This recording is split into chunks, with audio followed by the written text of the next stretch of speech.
Let's bring in Tom Murphy now in here to the Morning Rush. Tom, there's a lot of guys on this football team that have really improved from last season. I know Jalen Catalon in the back end, from really not playing much at all to being one of the premier, if not the best defensive players on this team, the two linebackers in Bumper Pool and Grant Morgan. But when you look at the defensive line and what Jonathan Marshall has had to go through, double teams, triple teams at times, how important has he been to the defense thus far this season?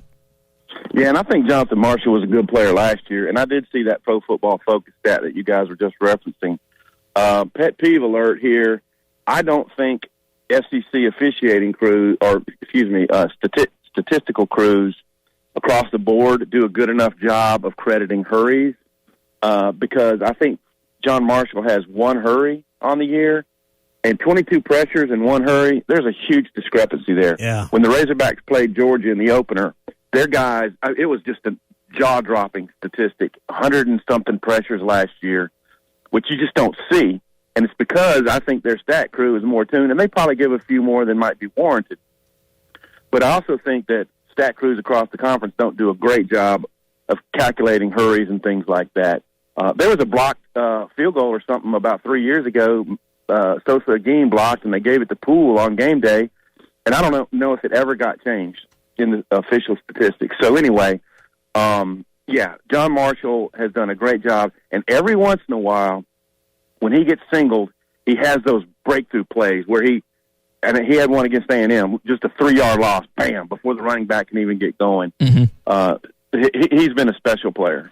Tom, the biggest news that came out of yesterday, in my opinion, was Hunter Yurachek's letter to the Arkansas Razorback fans, and I know that football is always on the highest priority. What did you make of the explanation that Hunter gave to Razorback fans why the game is going back to Jerry World next year? Well, I mean, I just think it's on the up and up. When it first happened, the thought was, well, if A&M's getting the game this year, we need to get the game next year. Well, if you want to negotiate to get the game next year, which is outside the contract, then it would only be logical that the Cowboys and Jerry Jones would say, well, we'll tack an additional game on our deal, and it'll go to 2025, and your home game in 25 will be at Arlington.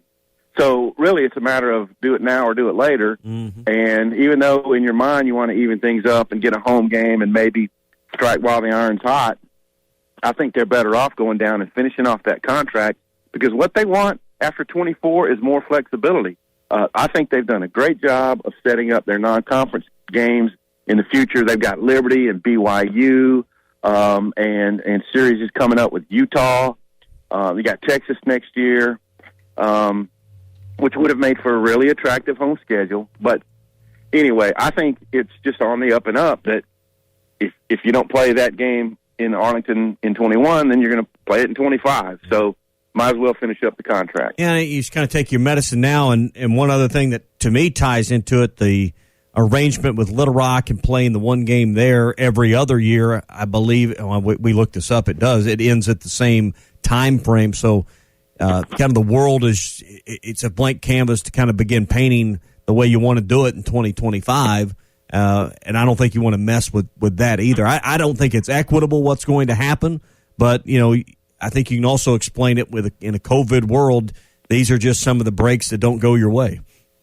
Absolutely, and nice figurative painting you just did, Tommy, with your words. It was beautiful. Yeah. Paint the canvas. Yeah, and I do think after 25, look at more creative things. Look at more flexibility. I think they want to start playing. Let's just say a Baylor in Energy Stadium, or Illinois in Arrowhead Stadium in Kansas City. Those types of things open up more for you when you're finished with the Arlington contract, which was fun. It was great. The last 6 years of it have not been fun for the Razorbacks in terms of wins and losses, but you made a good connection with your great alumnus Jerry Jones and Stephen Jones, and now after 25, let's go on to these other things and then you could play marquee games in Arlington. Play Texas Tech in Arlington, play Texas in Arlington, things like that. Yeah, and it's I think it's critical you win a couple, 3 ball games over the last half of this season. Maybe go get you a bowl win, whatever is left to come over the 5 remaining regular season games. Next year, You're going to be trying to sell season tickets in an economy that's uncertain. Now with just 2 SEC games in Fayetteville, yes, you get Texas, but as a season ticket holder, you sign up to see SEC games. Texas is intriguing, but it's not an SEC game. And now you're telling me as a season ticket holder, I'm only going to get 2 games in conference play in my season ticket package. You got some splaining to do to me. So that's a problem potentially next year for the university as well. Yeah, that's a tough one. And but it's like you said, take your medicine now or later. It's unfortunate for them that what would have been the first 7-game home schedule of all time did not take place as planned this year. And that Nevada game, if the Razorbacks had come out of the gate the way they did against Georgia, they're going to beat Nevada. And then they're going to go up to Notre Dame with a little bit of pub about them, a little ink. And who knows, what happens up there. This game with Tennessee is super critical. I mean, I know every time the next game's a big one, but this is a game that is like which one of these teams is really more legitimately on the rise. Tennessee's already had longer to get going under Pruitt, and they felt like they had it with a 6-game win streak in last year. But if Arkansas is to win this game at home on Saturday, then suddenly they're a more attractive, like, dark horse team for next year, or, their program's already gotten a leg up on this comparable program from the other side of the conference. A lot of things at stake in this game, including bowl positioning and all that type of stuff. Talking with Tom Murphy here on the Morning Rush. Tom, one of the other bits and pieces that came out of Hunter Yurachek's letter was stuff about basketball. 4,000 people will be allowed in Bud Walton Arena, both men and women's. Just kind of your takeaway from the basketball side of things that we got from Hunter Yurachek yesterday. Yeah, I mean, it really was inevitable that you wouldn't be able to put 19,000 in Bud Walton, which I think the excitement about Musselman and this program would have led to, a lot of sellouts in conference play. So it's unfortunate, and the financial issues are just going to linger on. But 4,000 is better than nothing. Mm-hmm. And who would have thought, when we all woke up on that Thursday, whatever, and Arkansas had just beaten Vanderbilt, and then there was all the speculation about playing in front of no crowd, that here we are all these months later, and it wouldn't be over yet, which is, kind of disappointing. I heard someone say yesterday that when this thing hit that, by Father's Day, which is, in June, this will be over. No, it's not. And we need a vaccine, and we were hopeful hopefully sometime early in 21 we can start saying that the worst is behind us. Yeah. Did you see where these capacity limits apply to everyone but Kentucky? They're still going to have a full house, right? Have you read that? I did not. I haven't read it yet, but I haven't read that yet, but I'm sure it's coming. I'm sure when Arkansas has to go to Rupp, somehow that place is going to be full somehow still. I just don't trust it, Tom. I don't trust it. Wow. And I saw a lot of people getting mad that A&M had whatever they had in their football stadium. But I have to say, if it was 27, that was light, because there was more than that. I think what happened is after kickoff, the student section just continues to fill in. The late arrivers and the people who were underneath the press box, that side of the stadium was probably about 80% full, that third of the stadium or so. And I wouldn't doubt if there were close to 40,000 people at that game. But I think officials in Texas have allowed up to 50%. So, if those people are doing the things they need to do and sanitizing their hands and all, then I'm okay with that. Tom, when you look at this football game, there's a couple of things that I think stand out. Can Arkansas stop the combination of Eric Gray and Ty Chandler on Saturday night?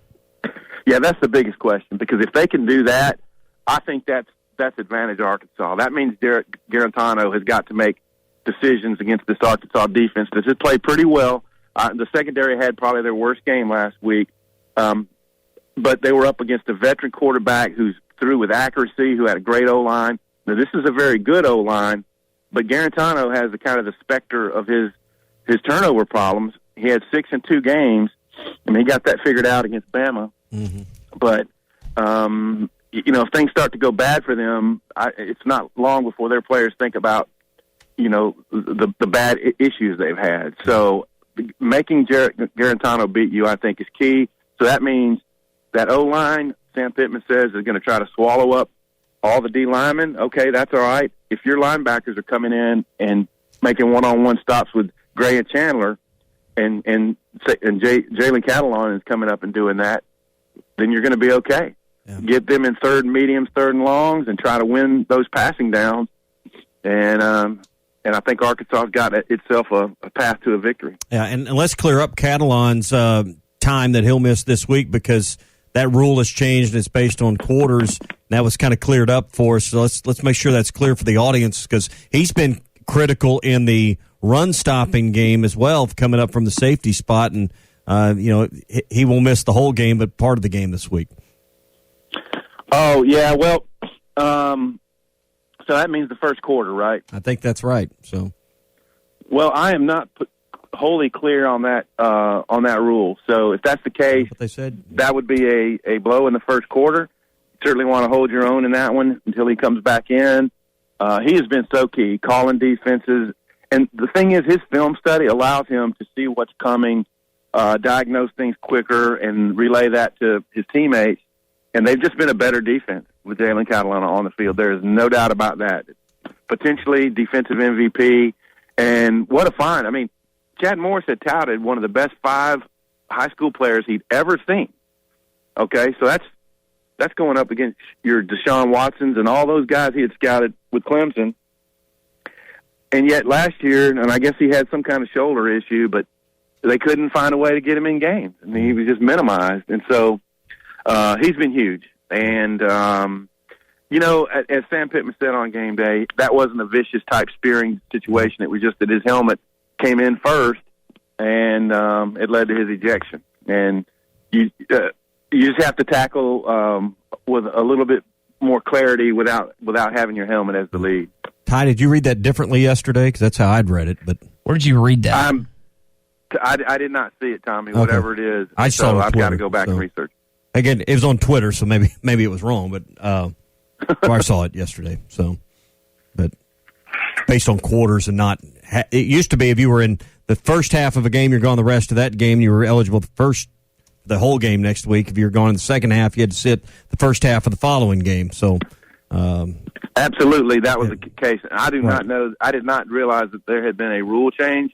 There's been a lot going on, so that's definitely a good research deal for me today. I need to look that up. That's just what I had read on a post yesterday. So anyway, maybe it was dangerous rhetoric. So I don't know, but worst case scenario, if that's the case, he'd be gone the first quarter. Yeah. And we asking Sam about that today on the 2 o'clock. Yeah, we hadn't had as much access early in part of the week, so that's right, because of Election Day. So that's absolutely right. So he'll play a role in this game. There's no question about that. And like I said, just try to hold their own for that first quarter if that's the case. And it's not that Simeon Blair did poorly back there. It's just that the secondary as a whole went up against a veteran team that protected well, gave Mond plenty of time to read down his options, and they had a tight end that did a great job at getting into the space in those zones in Weidermeyer, and it was just kind of the perfect storm of an offensive team that was prepared for them. Tom, we appreciate it as always, man. We will talk to you on Monday, get a little recap of Arkansas, Tennessee. Outstanding, man. Everybody have a great weekend.